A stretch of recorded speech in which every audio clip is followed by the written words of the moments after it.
माननीय सभापती महोदय, आंतरराष्ट्रीय महिला दिनाचे औचित्य साधून या वरिष्ठ सभागृहामध्ये करण्यात आलेल्या विशेष चर्चेला उत्तर देण्यासाठी मी आज इथे उभी आहे.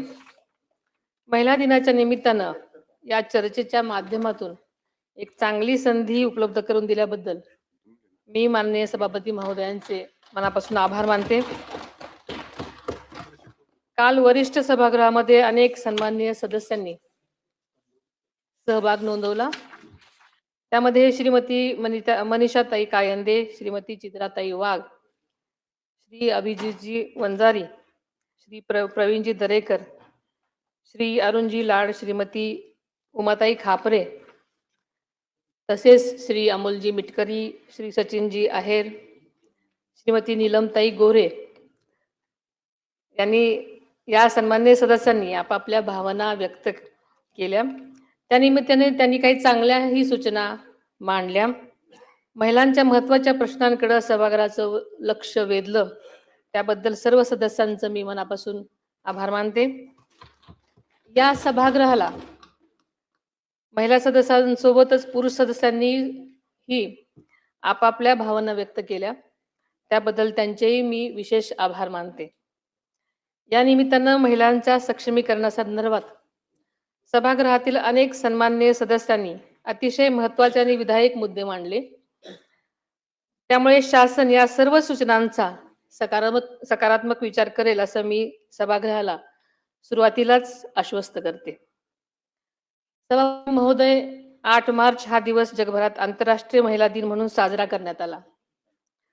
नारी शक्तीचा गौरव करणारा हा दिवस महाराष्ट्रासाठी विशेष प्रेरणादायी आहे. महाराष्ट्राची ही भूमी स्वराज्य जननी जिजाऊ माँसाहेब, क्रांतिज्योती सावित्रीबाई फुले, पुण्यश्लोक अहिल्यादेवी होळकर, महाराणी ताराबाई यांच्यासारख्या महान स्त्रियांच्या कार्याने पावन झालेली आहे आणि त्यांचीच प्रेरणा घेऊन आपण सर्वजण काम करत आहोत.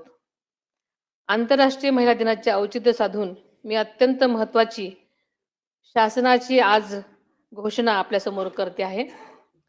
महिला दिनाच्या पार्श्वभूमीवर मुंबई महानगर क्षेत्रातील शासकीय महिला कर्मचाऱ्यांसाठी शासनाने एक महत्त्वपूर्ण निर्णय घेतलेला आहे. कम अर्ली गो अर्ली या संकल्पनेअंतर्गत मुंबई महानगर क्षेत्रातील महिला कर्मचाऱ्यांना सकाळी 9:15 ते 9:45 या दरम्यान कार्यालयात लवकर घेऊन जितकी मिनिटे आधी कामकाज करतील तितकीच मिनिटे संध्याकाळी कार्यालयातून लवकर निघण्याची म्हणजेच 30 मिनिटांची सवलत देण्यात येईल. या निर्णयामुळे गर्दीच्या वेळेत होणारी महिलांची गैरसोय नक्कीच कमी होण्यास मदत मिळणार आहे. माननीय सभापतीजी, काल सभागृहात झालेल्या चर्चेदरम्यान सन्माननीय सदस्य मनीषाताई कायंदे यांनी मांडलेले मुद्दे अत्यंत महत्त्वाचे आहेत. त्यात प्रामुख्याने फेस रिकग्निशन तंत्रज्ञानाच्या वापराबाबत व मिसिंग महिला व मुलांचा शोध घेण्याबाबत मुद्दा उपस्थित केला गेला. सभापती महोदय, या अनुषंगाने मी सभागृहाला सांगू इच्छिते की हरवलेले मुलं मुली यांचा शोध घेण्याकरता एकूण 14 ऑपरेशन मुस्कान राबवण्यात आलेली असून त्या अंतर्गत 42,594 बालके शोधलेली आहेत. तसेच हरवलेल्या महिलांकरता राज्यात सर्व जिल्ह्यांमध्ये मिसिंग सेल कार्यरत आहेत.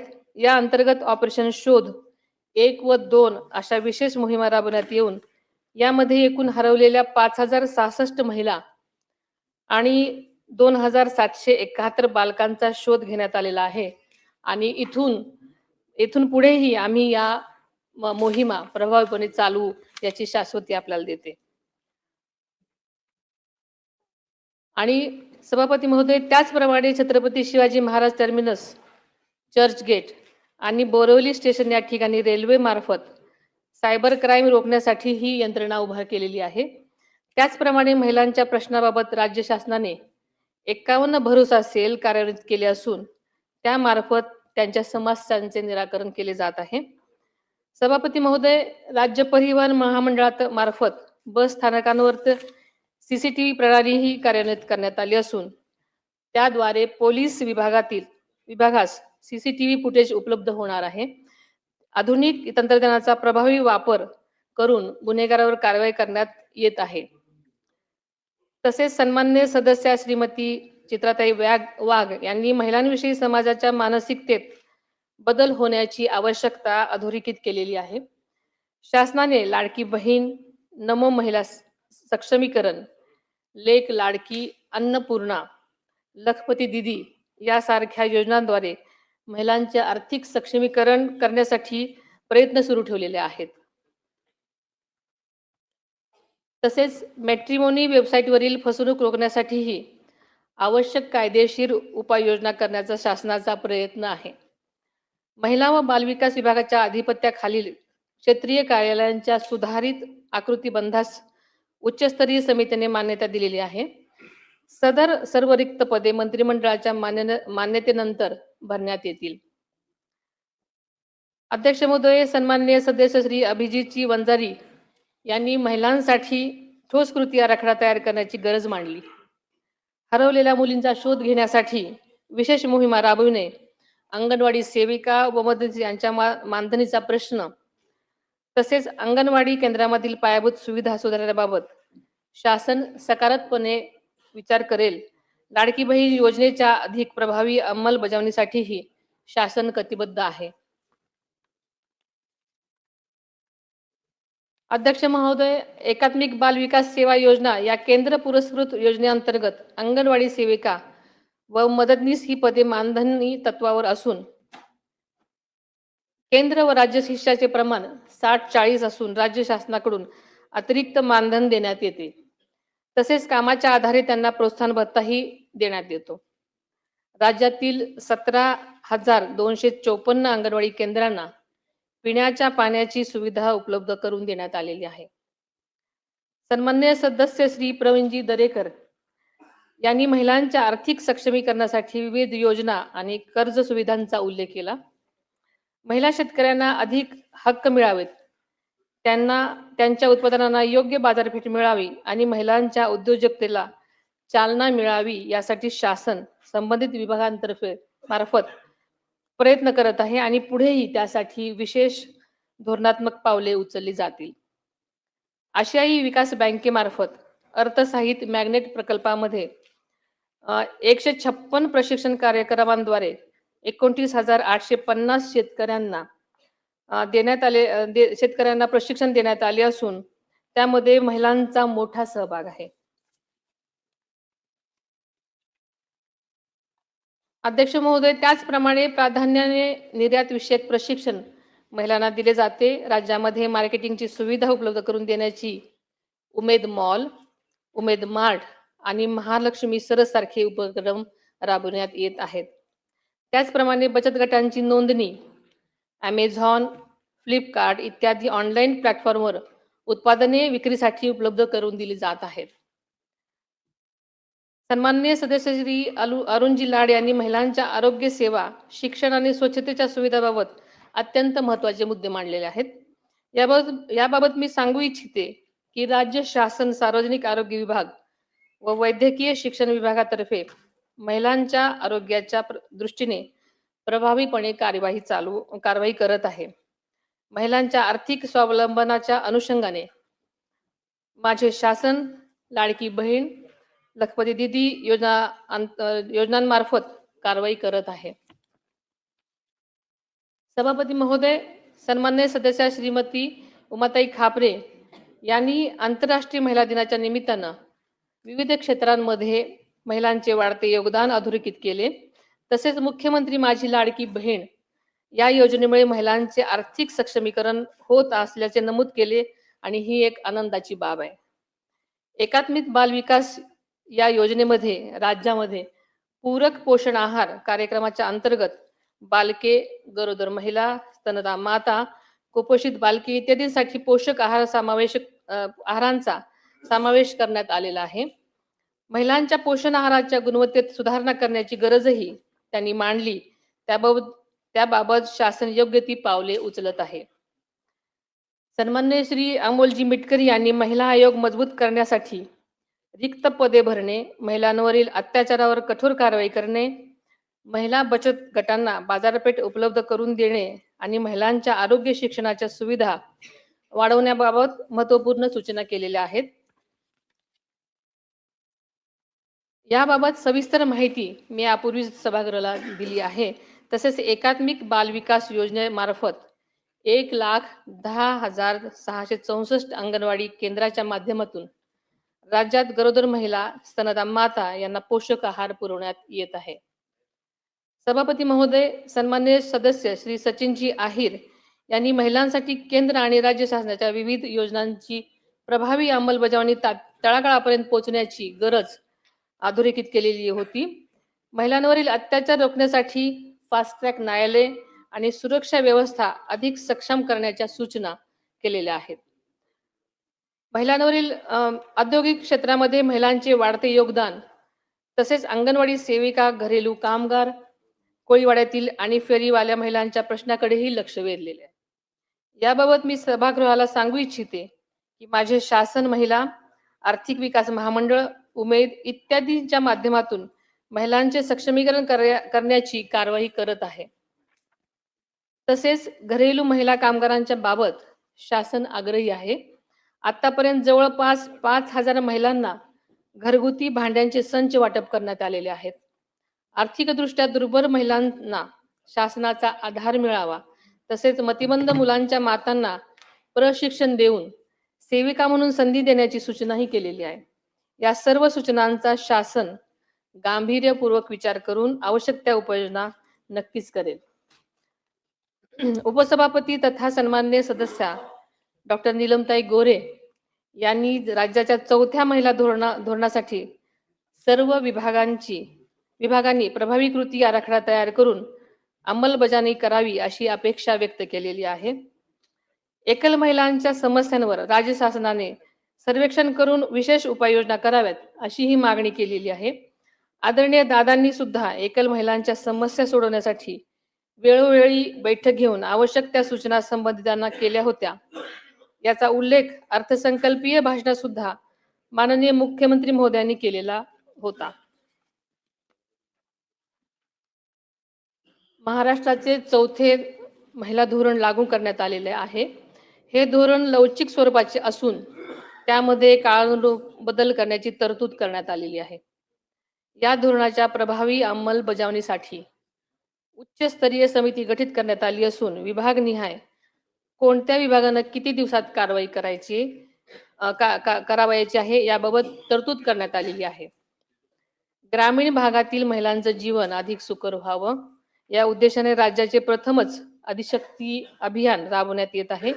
या अभियानाच्या माध्यमातून प्रत्येक गाव बालविवाह मुक्त, अत्याचार मुक्त करण्याबरोबरच मुलींचे शाळा सोडण्याचे प्रमाण कमी करणे हा उद्देश आहे. या अभियानामुळे गावातील महिलांचे जीवन अधिक सुरक्षित, सन्मानजनक आणि सुलभ होण्यास निश्चितच मदत होणार आहे. शक्ती फौजदारी कायदा महाराष्ट्र सुधारणा विधेयक 2020 हे विधेयक राज्य शासनाने केंद्र सरकारकडे पाठवले होते. मात्र 1 जुलै 2024 पासून भारतीय न्याय संहिता लागू झाल्यामुळे पूर्वीचे हे विधेयक परत घेण्यात आले आहे. पोलीस महासंचालक यांच्या अध्यक्षतेखालील समितीच्या शिफारसीनुसार भारतीय न्याय संहितेच्या अनुषंगाने आवश्यक राज्य सुधारणा करण्याबाबत प्रस्ताव विधी व न्याय विभागाकडे सादर करण्यात आलेला आहे. त्यावर शासन स्तरावर कारवाई सुरू आहे. महिलांच्या सुरक्षिततेसाठी हा कायदा लवकरच संमत व्हावा यासाठी राज्य शासन आग्रही आहे आणि याबाबत मी स्वतः माननीय मुख्यमंत्र्यांशी चर्चा करून विशेष प्रयत्न करेन. महिलांच्या सक्षमीकरणासाठी राज्य शासनाने महिला शासकीय कर्मचाऱ्यांसाठी महत्त्वाचे निर्णय घेतलेले आहेत. केंद्र शासनाच्या धर्तीवर 180 दिवसाची प्रसूती रजा मंजूर करण्यात आलेली आहे. प्रसूती रजेनंतर गरज भासल्यास कमाल 1 वर्षापर्यंत वैद्यकीय प्रमाणपत्राशिवाय देय अर्ध वेतन रजा घेण्यासही परवानगी देण्यात आलेली आहे. मातृत्वाचा सन्मान राखत महिलांना कुटुंब व सेवेत समतोल साधता यावा हा या निर्णयामागचा मुख्य उद्देश आहे. सभापती महोदय, सभागृहातील सन्मान्य सदस्यांनी केलेल्या सर्व सूचनांचा शासन सकारात्मक विचार करून महिलांच्या सक्षमीकरणासाठी आवश्यक त्या उपाययोजना करेल. आरोग्य, कायदा, बचत गट, सहकारी संस्था, असंघटित महिला कामगार, महिला ऊसतोड कामगार तसेच अत्याचारग्रस्त महिलांसाठी विविध कार्यक्रम राबवण्याची गरज शासनाने ओळखलेली आहे. त्यासाठी आवश्यक आर्थिक तरतुदही करण्यात आलेली आहे. महिला बचत गट आणि सहकारी संस्थांचे बळकटीकरण, कौशल्य आणि उद्योजकता विकास, महिला शेतकरी आणि शेतमजूर महिलांसाठी विशेष उपाययोजना, किशोरवयीन मुलींचे आरोग्य व पोषण, डिजिटल साक्षरता, स्थानिक स्वराज्य संस्थांमधील महिला प्रतिनिधीचे क्षमतावर्धन तसेच महिलांच्या सुरक्षिततेसाठी प्रभावी कायदे आणि त्याची काटेकोर अंमलबजावणी यावर शासनाचा विशेष भर आहे. कौटुंबिक हिंसाचारग्रस्त महिलांचे पुनर्वसन, आशा आणि अंगणवाडी सेविका, आत्महत्याग्रस्त कुटुंबातील महिला आणि विविध क्षेत्रातील महिला कामगारांचे सक्षमीकरण करत महिलांच्या सर्वसमावेशक विकासासाठी महाराष्ट्र शासन कटिबद्ध आहे. सभापती महोदय, महिलांचं सक्षमीकरण म्हणजे केवळ सक्षमीकरण नाही, तर त्यांचं सामाजिक, सांस्कृतिक, मानसिक सक्षमीकरण झालं पाहिजे. त्यांचा मानसिक आधार, बळ दिलं गेलं पाहिजे याची जाणीव सरकारला आहे. त्या दृष्टीने सरकार काम करत आहे. महाराष्ट्राचे पहिले मुख्यमंत्री स्वर्गीय यशवंतराव चव्हाण साहेबांनी अत्यंत समर्पक शब्दामध्ये म्हटलं आहे की जेव्हा स्त्रीमध्ये बदल होत जातो तेव्हा समाजातही बदल होणे अटळ आहे.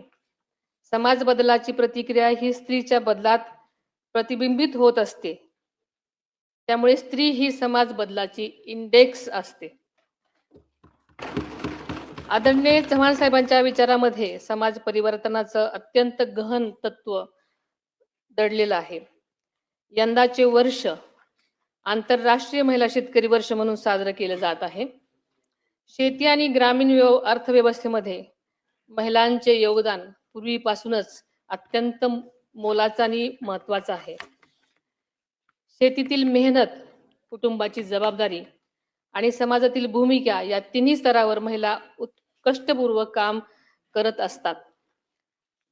4 दिवसापूर्वीच राज्याचा अर्थसंकल्प माननीय मुख्यमंत्री महोदयांनी विधानसभेमध्ये सादर केला.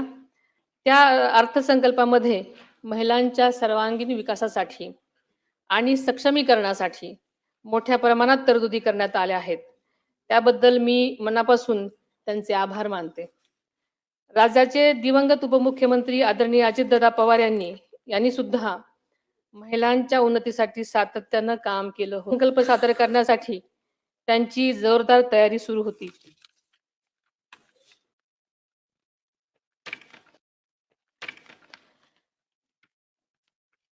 सभापती महोदय, शेवटी आंतरराष्ट्रीय महिला दिनाच्या निमित्तानं राज्यातील सर्व माता भगिनींसह त्यांच्या पाठीशी ठाम उभ्या राहणाऱ्या प्रत्येकाला मनापासून मी शुभेच्छा देते.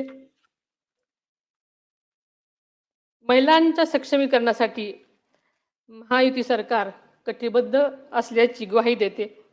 माननीय सभापती महोदय, आपल्या ग्रामीण मातीतून आलेल्या कवयित्री बहिणाबाई चौधरी यांनी स्त्रीच्या कष्ट, धैर्य आणि जिद्दीच्या अत्यंत साध्या पण प्रभावी शब्दात वर्णन केले आहे. त्या म्हणतात, अरे संसार संसार जसा तवा चुल्यावर, आधी हाताला चटके तेव्हा मिळते भाकर. आपल्या सगळ्याला हे माहिती आहे, पण त्यांचा अर्थ खूप खोल आणि सखोल आहे. या ओळीमध्ये स्त्रीच्या सहनशीलतेची, कष्टाची, सृजनशक्तीची ताकद दडलेली आहे. आजची स्त्री अशा जिद्दीने संकटांना सामोरी जात स्वतःचा, कुटुंबाचा आणि समाजाचा विकास घडवत आहे. याच विचारातून महिलांना सन्मान, संधी आणि सुरक्षितता देणारा समाज घडवण्याचा आपला संकल्प अधिक दृढ करूयात असं आवाहन करते आणि आज थांबते. धन्यवाद. जय हिंद, जय महाराष्ट्र.